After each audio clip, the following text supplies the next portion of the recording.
Alexandre Dumas, Les Trois Mousquetaires, chapitre 1, Les trois présents de Monsieur d'Artagnan père. Le premier lundi du mois d'avril 1625, le bourg de Meung, où naquit l'auteur du roman de la Rose, semblait être dans une révolution aussi entière que si les Huguenots en fussent venus à faire une seconde Rochelle. Plusieurs bourgeois, voyant s'enfuir les femmes du côté de la grande-rue, entendant les enfants crier sur le seuil des portes, se hâtaient d'endosser la cuirasse et, appuyant leur contenance, quelque peu incertaine, d'un mousquet ou d'une pertuisane, se dirigeait vers l'hôtellerie du franc-meunier, devant laquelle s'empressait en grossissant de minute en minute un groupe compact, bruyant et plein de curiosité. En ce temps-là, les paniques étaient fréquentes, et peu de jours se passaient sans qu'une ville ou l'autre enregistrât sur ses archives quelque événement de ce genre.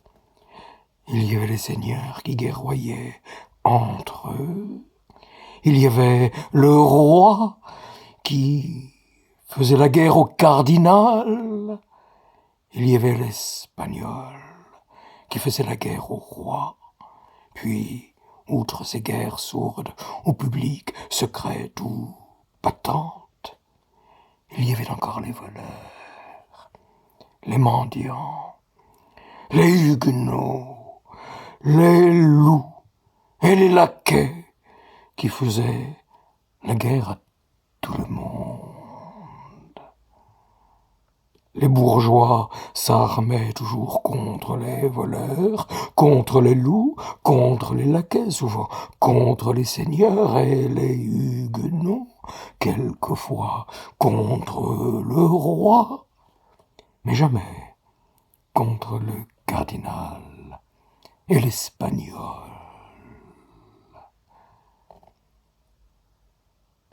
Il résulta donc de cette habitude prise que ce susdit premier lundi du mois d'avril 1625, les bourgeois, entendant du bruit et ne voyant ni le guidon jaune et rouge, ni la livrée du duc de Richelieu, se précipitèrent du côté de l'hôtel du franc-meunier.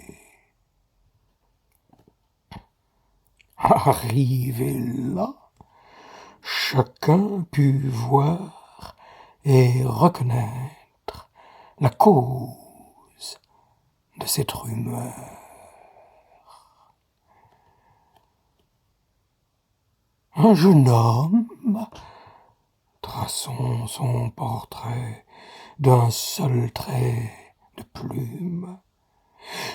Figurez-vous Don Quichotte à 18 ans. Don Quichotte décorcelé, sans aubert et sans cuissard.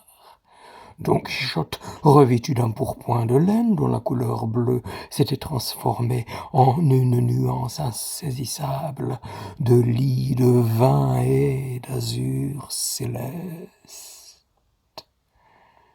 Visage long et brun, la pommette des joues saillantes, signe d'astuce. Les muscles maxillaires énormément développés, indice infaillible auquel on reconnaît le Gascon, même sans béret,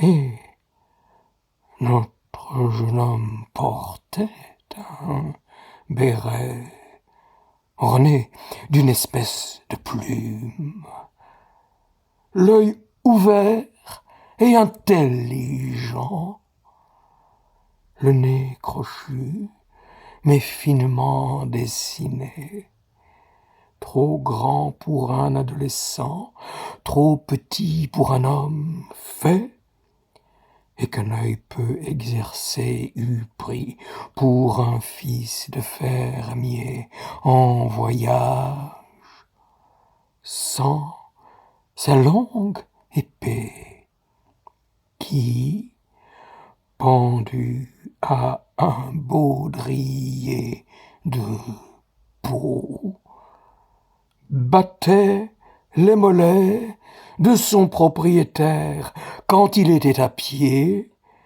et le poil hérissé de sa monture